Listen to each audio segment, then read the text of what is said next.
can say, help me craft a prompt or a persona or a system message, anything you want. Help me refine this job description in a way that is concise and accurate.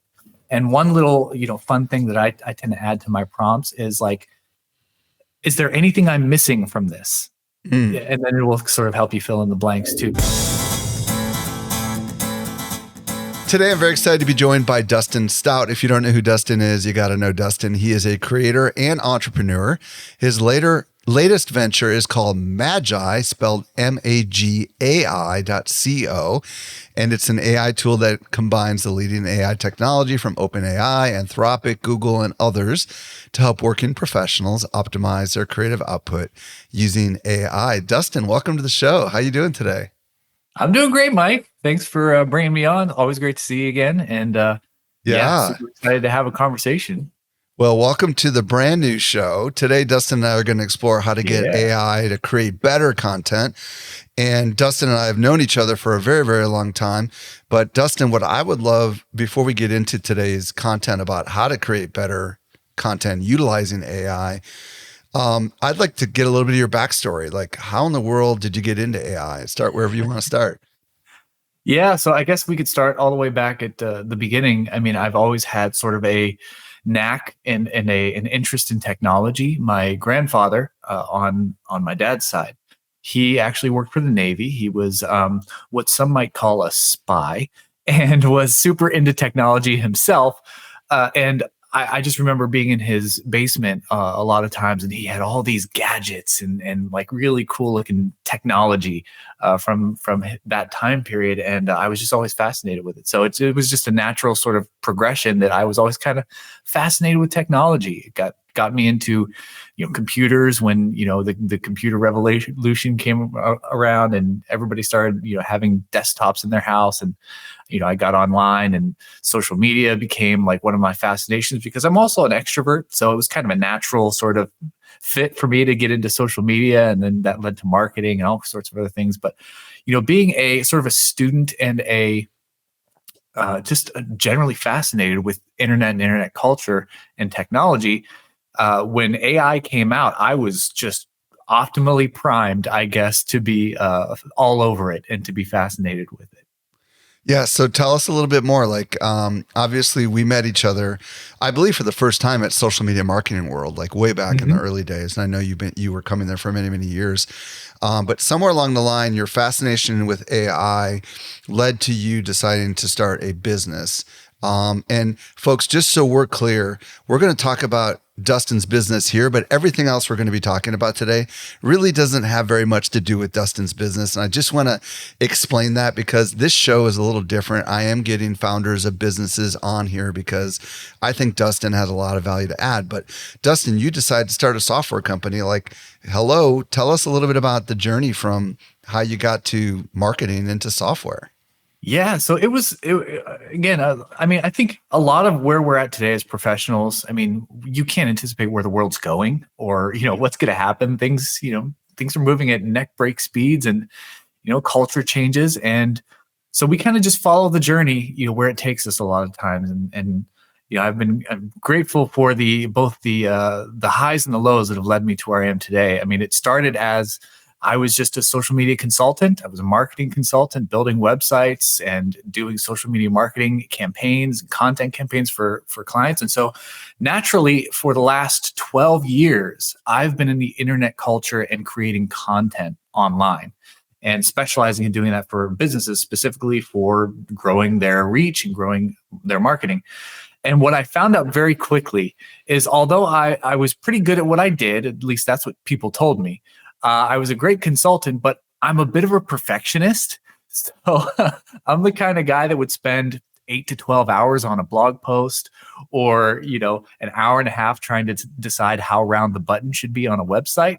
So that kind of a proclivity doesn't necessarily lend itself to scalability, right? So if you spend an hour and a half on a button, it's hard to really scale that kind of a business out and really, reach higher levels beyond just your own personal effort. So I found that if I channeled that energy, that perfectionism into building products, digital products in particular, that can help many people at once, that was a much better use of my the way that I thought about the world and the way that I worked. And so I got into digital products back in 2014. Around the time that I started attending Social Media Marketing World, I created my first product, which is a WordPress plugin. And then once I got that taste of digital products, I realized like this is how I was built. I was built to create products that helped a lot of people. And so that just led me on a journey. I had a handful of other product ideas since that company that I left, the first company that I built and exited back in 2020. And a couple of really massive failures between 2020 and 2023 when I first started Magi. And I think the state of AI has been around for years and years and years, way before ChatGPT was a thing. There were lots of products out there that were AI copywriters that us marketers were swarming all over. The Jaspers, the Copy AIs, and all the million copycats of those products. But for me, they always kind of fell short. Like there was something about them that felt constricting. And I kind of narrowed it down to these two aspects. And the one thing was they were all predicated on templates. Right? They had these libraries of like, use this template for this outcome. And it was sort of like a Netflix effect, right? First of all, you have to go in and sort through these hundreds, if not thousands of templates that somebody else crafted to have AI output something that hopefully looks like what you want it to be. And so you were, in a sense, presented with the paradox of choice, the psychological principle that when we have many, many choices, we tend to just not be able to choose. That's why we spend 20 minutes scrolling through Netflix and end up not even watching anything. But then the other principle of like, I have to fit my creativity and my goals and outcomes into somebody else's box that they predefined and pre-crafted. And that might work from time to time, but a lot of times it seemed to fall short for me. But when ChatGPT was released into the wild, it completely blew the doors off of those limitations. You could literally just tell the AI, this is what I want and this is how I want it. And it would do it. It was like magic, right? It was this like complete unlock. It lowered the barrier of entry. You didn't have to sort through someone else's way that they framed their problems and fit them in. You just tell the AI what you want and magically it produces it. And so this to me, as a content creator, as a business owner, having worked with many different businesses over the last 12 years, I realized this is going to change the world. And so I started using it prolifically. And like any good entrepreneur, business owner, I immediately started finding the problems. I go, well, why doesn't it do this? Or why can't I do that? And, all these quality of life things that make my daily workflows and the things that I'm used to doing and producing made it a little bit more unpleasant to use. And so I set out to really solve my own problem and solve a problem that I saw a lot of business owners have that I've worked with over the years. And I wanted to create a product that just allowed them to access all the plethora of AI tools that are being flooded in the market and allow them to benefit from all of them in one place. And with a more streamlined workflow tools that help them to actually use what they want and organize it and put it into standard operating procedures and things that they're used to doing and working with. So what is Magi then exactly, and who's it for, just to be clear? Yeah, Magi is the all-in-one AI platform where it brings all the world's best AI models, ChatGPT, Claude, Gemini, all of the AI things, image generators, video generators, and soon audio generators.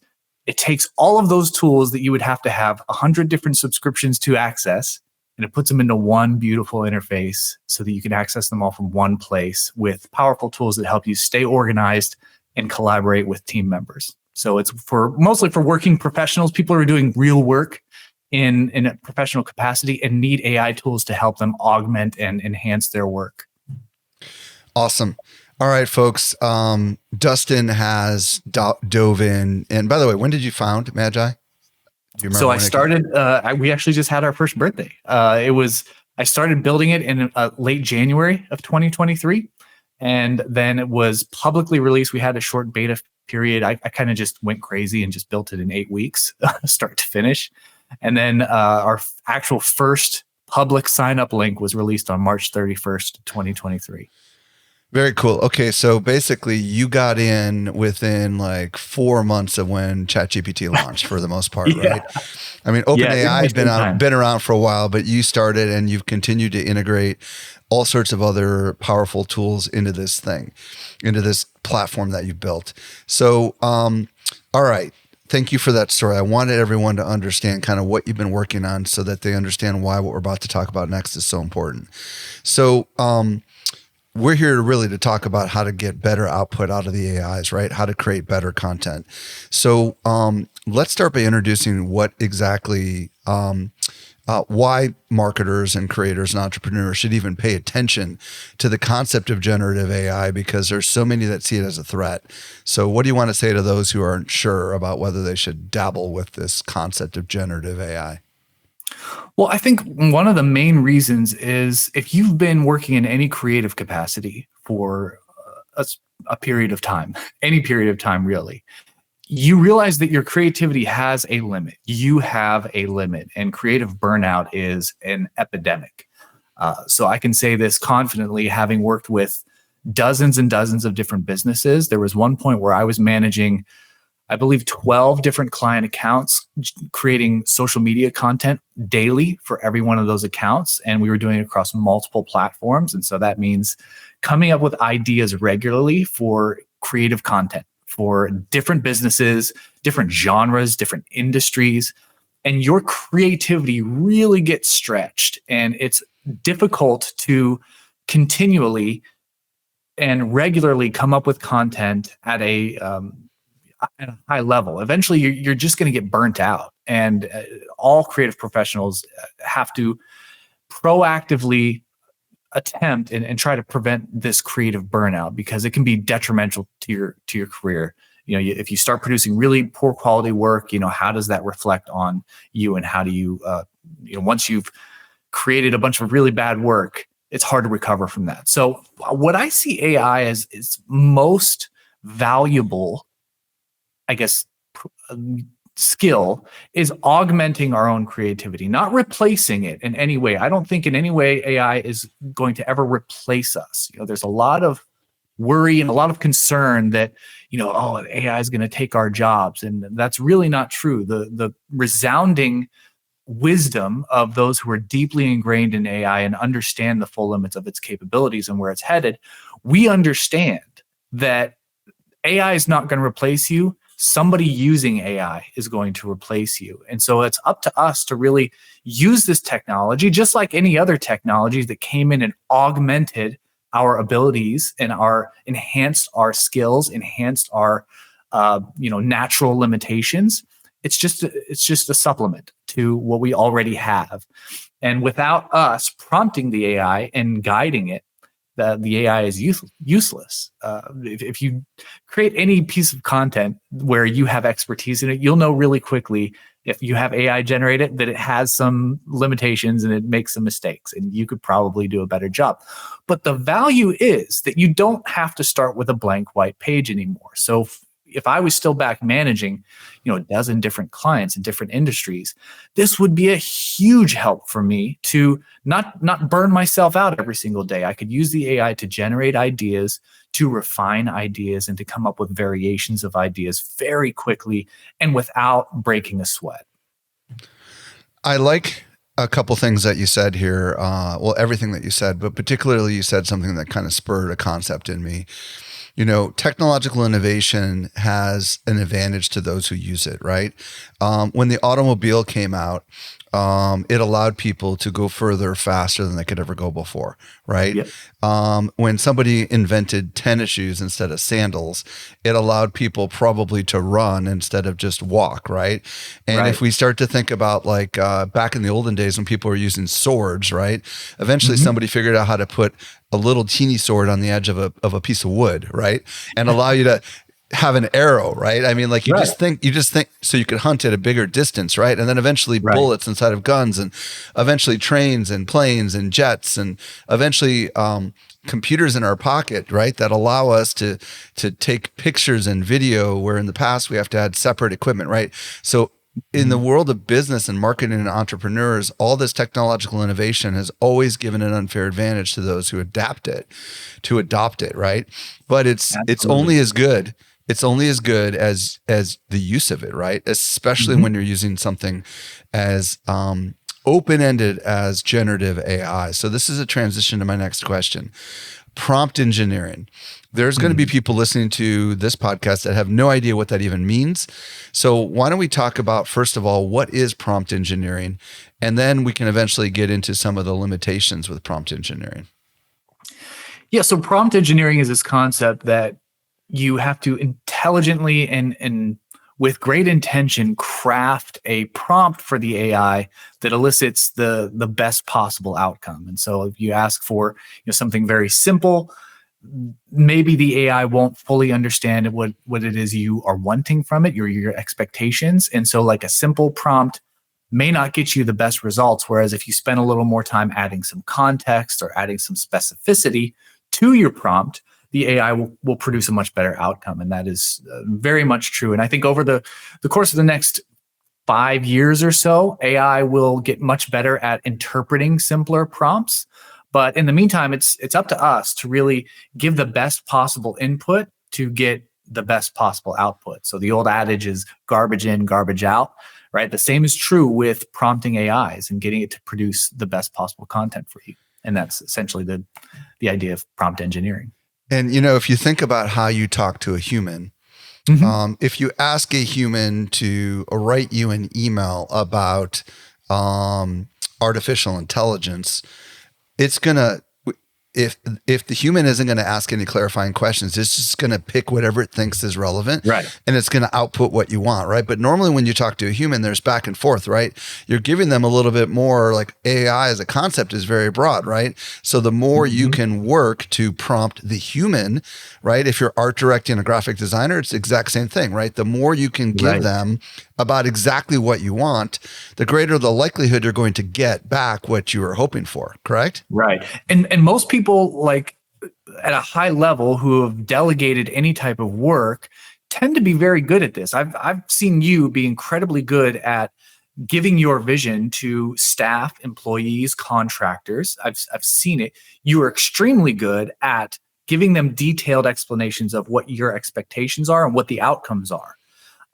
So most people who are good at delegating have that communication skill, and it absolutely is a skill that you can acquire, and it's 100% how good are you at communicating what you want. And so if you can think of that in that same aspect of I'm telling a human exactly what I want that human to produce, if you apply that to your AI prompting, you'll get much better results, because these AIs, they're trained to understand natural language and to interpret natural language in a similar way that a human would. And so, yeah, that's literally all we do is just think of it like a personal assistant, a human being, and the details that you give it, it will take into account, and it will not take into account details that you do not give it. Yeah, and this is really important for anybody who's experimenting with generative AI. If you give it a very simple prompt and you get a response that's completely off base and you just assume it's worthless and you walk away from it, you're not going to actually be really, you're going to have a, I tried it. It's stupid. It doesn't work. Right. Mm-hmm. So how do we then, how do we get the best possible results from generative AI? What do we need to be thinking about differently? Well, I mean, it's actually a little bit more deep than just, becoming a good prompt engineer, because being a good prompt engineer is one thing. But the challenge there is sometimes the AI still gets things a little bit off. And you might notice that a lot of AI generated content sounds or looks like it was generated by AI because it's trained on vast amounts of data, like just an unthinkable amount of data. And it tries to filter your request through all of that giant pool of data, right? And so it has this sort of language that it has adopted naturally. And what you'll find is that language is very rarely the language that you might use. It might not be anywhere close to your voice. And so even if it gives you something that's pretty close to what you wanted, you still have to do all this editing. And you have to like change the word usage and restructure some of the sentences because it just doesn't sound like you. So the next level, I guess, of taking it from just prompt engineering is to understand how these AIs work and how they formulate their responses. They have this thing called a system message, or a set of system level instructions. Think of it like a prompt that's given behind the scenes before the AI takes any of your requests. That's what a system message is. Mm-hmm. And in most cases, the system message for the AI, specifically for ChatGPT, we'll say, is you are a helpful assistant. So it's given this very generic system message instruction to say, be the best possible assistant, which means it's going to be friendly. It's going to say things like, I hope this is well for you, or sure, I'll do that for you. Here's what I produced for you. And it'll have all these little nuances. But if you were to be able to change that system message, if you were to be able to focus the AI in, say, a area of expertise, or inform it of a specific writing style, you would be able to get much, much better outputs, because no longer is the AI putting your prompt through these helpful assistant glasses. You're then telling it exactly what glasses to put on and what to filter everything through. And that's sort of the next level. Once you understand prompt engineering, the next level to get to the next place of even better output and even more accurate output to what you want and how you want it to sound. That's the next level. And you call this concept persona engineering, right? Yes, we call these. Yeah, there are different terms, I guess, in the industry right now. ChatGPT refers to them as custom GPTs, or just GPTs, I guess. But many other AI experts have referred to them, even before GPTs were a thing, as personas, or AI personalities, or AI characters. Most popularly, though, they're known as personas. So what I'm hearing you say, Dustin, is that if you inform the AI to act as if it is a certain persona, or basically it will put itself in that role, right, and act as if it is like a doctor or an engineer or a marketer. Is that what I'm hearing you say? Right. Yeah. Or an expert copywriter, or Hulk Hogan. One of my favorite things to do at the beginning when I was first using ChatGPT is some people were saying, like, oh, just prompt it to talk like a celebrity, or to speak like a certain person or character that is well known. And it's amazing to see how the AI actually does adapt its language and its, how it outputs things to that character or to that personality. But when you put it at a system level, it's one thing to prompt it. It still has to filter your prompts through the system messages. So you still get a little bit of a dilution of that instruction when you're telling it to take on a character or personality. But adding it to the system message completely eradicates any potential for like diluting that prompt. And so, yeah, you see a lot of these other apps that have started to pop up before custom GPTs were a thing, where they were giving characters and personalities to the AI, and you get so much better outcomes from it.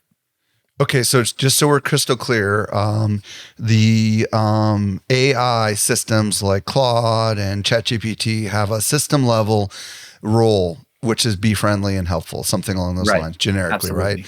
And we want to essentially re-engineer or program, if you will, the GPT, whatever, the generative AI solution to act in a certain way, and we're calling that persona engineering. Right. So how do we start with persona engineering? Like, what do we even need to be thinking about?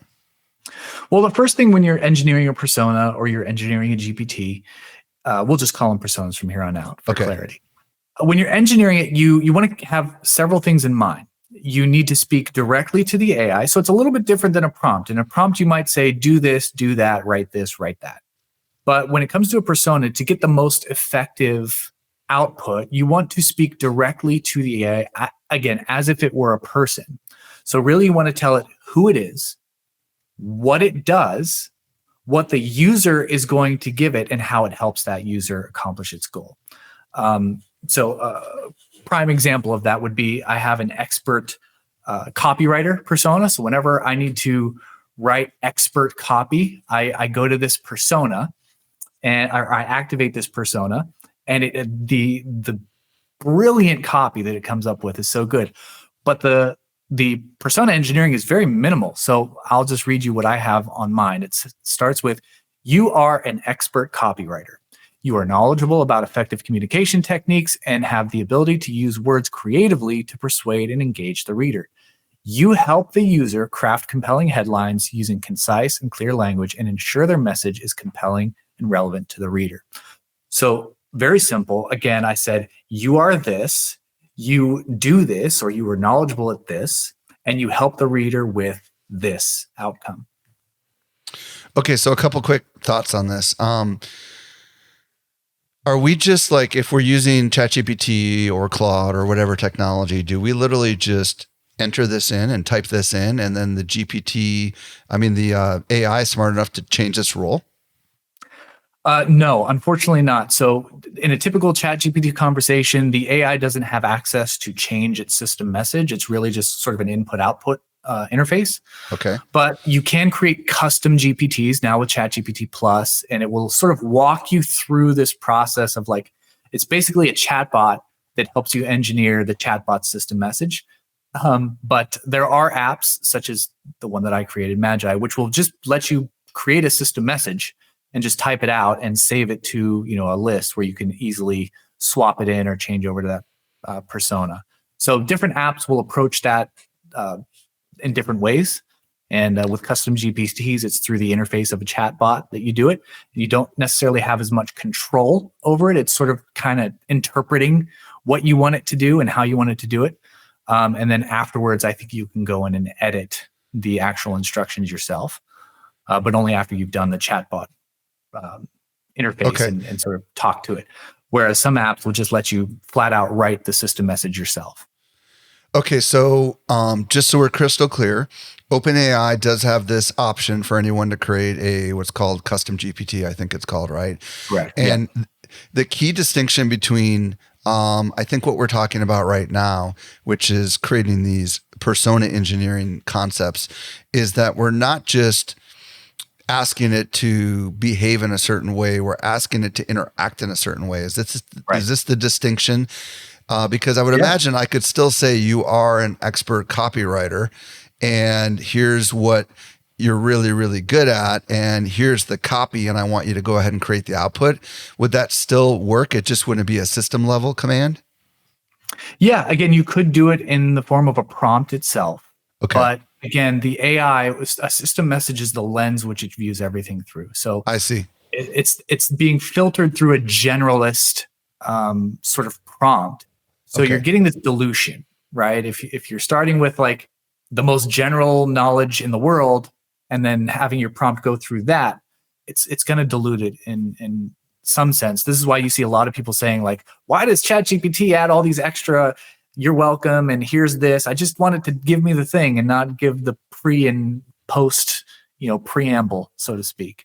Okay. And I wanted to use better language. And so for brands in particular, if you have like a brand voice that you need to stick to, this is incredibly powerful because it saves you hours and hours of having to rewrite the content in your brand's voice. So you can specifically tell the persona or write the persona in such a way that says, this is our brand voice. This is your brand voice. You want to be talking directly to the AI. Your brand voice is this. You use these types of words. You use this type of language. And the AI filters every prompt through that rather than filtering it through the generic helpful assistant. So does this actually dramatically change the output? It absolutely does. Yeah. You find dramatically different results from using system level prompts as opposed to just a regular prompting. Okay, so step one is we gotta decide how do we even decide what we want the AI prompt to be? I mean, because I would imagine as marketers and creators, we don't sometimes even think this way. Like, do you have any thoughts on how we can even figure this out? Absolutely. So going back to the idea of you are delegating a task to a human assistant, right? Or you're outsourcing something to a contractor, so to speak. Somebody who's very good at delegation would give them a very detailed list of their job title, their job description, their job responsibilities, right? So you want to think of the system message in that terms. You are crafting a job description for an individual who's going to complete a specific task for you. And so, number one, you want to have a specific task in mind, a specific goal. What is it you want this persona to be really good at? And number two, just go through and really be as intentional and thorough as you can in describing what that job is, how that AI is supposed to respond to what you give it. And again, just fill it with as much detail as possible. The more you give it to sort of chew on and to filter things through, the better the output is going to be. This is a pretty meta question, but is there any reason you couldn't use ChatGPT to help you create these job descriptions and these, all these things we're talking about? You absolutely can. That's the wonderful thing about AI is that it really can. You can say, help me craft a prompt or a persona or a system message, anything you want. Help me refine this job description in a way that is concise and accurate. And one little, fun thing that I tend to add to my prompts is like, is there anything I'm missing from this? And then it will sort of help you fill in the blanks too. So yeah, absolutely. I've used AI to create AI personas dozens and dozens of times, and it really does help the refining process, especially for one thing that I created right away when I unlocked this capability inside of Magic is I wanted to create my own brand voice, and I wanted to train the AI on my articles, the blog posts that I've already written, so it can help me write things in my voice already. And so you just feed it articles, things you've already written, and say, read all these articles and then craft a brand voice for this author. And that has been extremely helpful because it's great at summarizing, it's great at categorizing, it's great at identifying, word usage and language, and putting your voice into a succinct set of instructions. Well, and I know people that have messed around with creating their own custom GPTs, which I'm pretty sure is free, but I'm not 100% sure it's free. But I know you can upload documents to kind of help the custom GPT to kind of have a knowledge base, right? So I've heard of authors who have uploaded chapters of old books or workbooks or articles like you mentioned. And then I would imagine you could have that person essentially model you a little bit, right? And if you know how you mentioned earlier how we don't all have a lot of creative, we're not always in the creative mood, right? Well, if we gave it our most creative content and said, you are Dustin Stout, you know what I mean? And, I would imagine it would learn your creative style. And then when you're not feeling creative, you could go to your Dustin Stout persona and potentially have it come up with creative ideas for you that are in line with all the other ideas, right? Exactly right. Yep. That's fascinating. Okay. So what do we do? Let's dig in a little bit more specifically on applications here. Like, how are you using this and how are some of your customers using this to actually make their job better? Like, I would love as many examples we can talk through as possible. Yeah. I mean, first and foremost, it's brand voice. Like, we work with a lot of businesses, a lot of agencies, remarkable amount of agencies actually, who they either have a strong brand voice that they want to generate content with, keeping in mind that brand voice, or they work with a lot of clients. And again, going back to my history of working with different clients and different industries, one of the hardest things for a writer is to adopt a brand's voice. At least it was for me and a lot of the customers I've talked to. So to change your writing style and to match that of the brand is really difficult. So being able to create multiple different brand voices for each one of your clients or each one of your projects or each one of your businesses, that is an essential. It's like usually the first persona people create is they craft that brand voice persona. Another one we have in Magic. Real quick on the brand voice thing. Are you feeding it examples of what the brand voice sounds like? And if so, how many examples are we talking about here? In many cases, yeah. If you have examples of stuff you've written, social media posts, web pages, articles, white papers, anything that you can feed it to sort of help it craft that style and match it, the better. So, a lot of people, that's what they do. They'll feed it these articles and then they'll just have the AI summarize the brand voice or the writing style into a succinct set of instructions. Other people don't have one. They don't have content, and maybe it's a new business that they're forming, and so they're still kind of creating that brand voice, so to speak. And so the AI is really good at. We actually have a brand voice generator persona that I created to help brands refine their brand voice and to actually do that from scratch. A lot of other use cases are, they have a brand book, they have, some very detailed things that they want. And so they'll feed that brand book to the AI to come up with a set of persona instructions. On the brand voice thing, let's say that you are working for the company and you've developed this persona, which is my company's brand voice, and you write something. Could you ask the persona to refine it to make sure it is in alignment with the brand voice? Do you understand what I'm asking? Absolutely. Yeah. Yeah. So sort of use it as a check and balance or as an editor in chief, so to speak. Yes. Yeah, I use that all the time. So I'll have it generate. So one of the great things about working with multiple different AI personas in the same conversation is you get to kind of play them against each other. And that's one of the things that I really found a lot of use in, and a lot of our customers are raving about, is they maybe start with the expert copywriter persona, have it write some expert copy, and then switch over, almost like pulling another expert into the conversation. To the brand voice. Saying, hey, editor in chief of brand voice, review all of this and rewrite it so that it matches our brand voice, or tell us where in this it doesn't match our brand voice or tone. So being able to sort of play these different personas against each other is another level of really getting the most out of it. That's really quite fascinating. So that's okay. Brand voice. You were about to go on to some other examples. So brand voice, another one that I had a lot of fun with, and sometimes I just want to write, funny content. So I created a stand-up comedian persona. It's one of my favorites. It's very simple. I just say, you are a stand-up comedian. You make people laugh with your satire, jokes, and humor. You answer everything in a humorous way to cheer the user up. Use satire and make fun of everything the user says in a positive way. So this is great for just, having a little fun, sometimes having a crappy day, right? We're entrepreneurs. We're on a roller coaster. And some days I'm just like, I need to vent and have somebody say something funny to snap me out of it. And so I'll pull up this stand-up comedian and have it, tell it about my day and have it. I have to ask a question that I'm sure is on the mind of a lot of people that are listening right now. ChatGPT right now allows you to have all these different threads, right? And it saves them all on the side, almost like they're almost like little documents, but they're not really documents.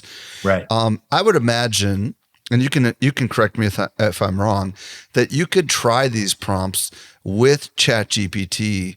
It's just that it's eventually going to lose its persona. Is that right? Or, like if you didn't have access, for example, to a tool like Magi, or you didn't have access to custom GPTs, because maybe in your, I don't know, for whatever reason, you just don't have it. You would probably have to prompt it every time with all this information. And this is right? Versus just explain that a little bit. Yeah, so there's actually two things you just identified that is a big problem with just using prompts outright. So one thing people don't realize is the AI has a memory limit. Every conversation you have with an AI model, whether that's ChatGPT or Claude or Magi, you will run out of the space in the AI's memory limit, so to speak. So think of it as a window. You can only see what's within the window, and anything that's outside that window, you can't see anymore, right? The AI's ability to process text, it works in the same way. It can only process X number of characters in text. And so eventually, that conversation starts to leak out the top, so to speak. And if you're using a prompt, just a regular in-chat prompt to tell the AI what it should do or what it should be or the language that it should use, you give your persona instructions in that way, eventually that prompt is going to leave the context window. And the AI is not going to remember it, so to speak. And so your content will start to get diluted even further. Whereas if it's a system message, a properly inserted persona, that system message never leaves the AI's memory. It is always first and foremost added to what the AI can see in the conversation. And number two, I guess we did already cover this, but it's the most important instruction. So everything will kind of be filtered through that, and you won't need to reprompt it. And being able to save that persona and access it from any new conversation or add it to any old conversation is definitely helpful, because you don't kind of have to start from scratch all over again each time. Well, and if we start getting creative, Dustin, and you and I are both creative, you're way more creative than I am, but I start thinking about all these possibilities. Like, imagine I created my strategic advisor persona, right? Where whenever I have really deep things that I need to process, I can ask it, like, you are a high-end business consultant, right? And your job is to help make strategy for businesses. And like, your expertise are in these areas like growth and all these kind of things, right? Then I could go to it as if I was going to a confidant, and I could ask it specific advice and questions. Could I not? Absolutely. Yeah. Again, filling it with as much context as you need for that given persona is super helpful. You can give it, details about your business and, details about you personally that it would just always be aware of. And I actually have a business advisor persona that I use Really on the regular. Yeah, I do. And how is it? How good is it in your opinion? It's it's not perfect, obviously, and it does tend to, once you use it a lot, you find the AI kind of tends to repeat itself. But for very specific questions, when I have a new nuanced question, it is really good at like helping me think outside of my own confines of how I usually think about things. And that's really the big unlock. Again, going back to the creativity aspect, right? We have certain limits to our creativities. We have certain perspectives that we've developed over time. We have certain experiences that have shaped how we think about things, whereas the AI doesn't necessarily have those limitations. And therein lies our strength and our weakness. AI will never have our combination of unique experiences and talents, but in the same way, that means it could think outside of those typical thought patterns that we have. And so, something like a business advisor will be of great help in helping me think outside of my normal thought patterns. One of the things that we were talking about when we were prepping this is you can, when you do this system level persona engineering, you can specifically ask it like to ask questions of the users, right? Can you talk a little bit about how that works? Yeah, it's one of my favorite tricks. So when I don't really know what I need to prompt it with or what information I needed to give, I will straight up ask it, like, ask me all the questions you need me to answer in order for you to do this. A great example would be coming up with a brand voice, right? So I didn't necessarily know how to craft a brand voice. Many businesses don't. So I said to the AI at the beginning, I said, I want you to help me with crafting a brand voice. So you give it sort of the instruction at first. And then I say, ask me all the questions you need me to answer in order to craft a brand voice for me. And that way you're prompting it to prompt you. It's almost like programming, isn't it? Right? You're giving it permission to ask clarifying questions, which it will never do unless you tell it to do it. Right? That's really important distinction for people to think about. Right? And this allows it to collect more information so that it can do its job better. Right? And I'll give all the listeners a bonus pro tip. So take it one step further, and instead of saying, ask me all the questions, instead of just saying, ask me all the questions you need me to answer, add this to the end. Ask me each question one at a time. I will answer the question, and then you'll ask me the next question. We'll continue this pattern until you have all the information you need. Now, why does that have like a magical addition to it? Here's why. Every time you feed the AI another prompt or another answer, it's continually getting smarter. So as you answer more questions, that's going to continue prompting you with new questions. And that added context each time is going to make the AI's output better and better and better. So the questions are going to get better. And then thereby your answers are going to get better. And it might think of some more questions based on your answers. So by having a conversational list, the AI by default is going to want to give you all the questions at once in one output. It's going to give you a big list of questions and you can go through and answer them. But if you use that back and forth technique, you're actually informing and making the AI's responses and future questions even smarter and even more laser focused on what your outcome is. This, first of all, is really, really cool. I mean, like, I learned a bunch of stuff today that I did not know, and I'm sure a lot of our listeners are like really excited about this. Dustin, if people want to connect with you on the socials, what is your preferred social platform? And if they want to check out your software, Magi, where do you want to send them? Yeah, so I'm at Dustin W Stout on all the social things. Find me on your favorite one. I'm there. And you can find out everything about Magi at magai.co. That's magi.co. Dustin, thank you so much for answering all my questions today. Thank you, Mike. Anytime.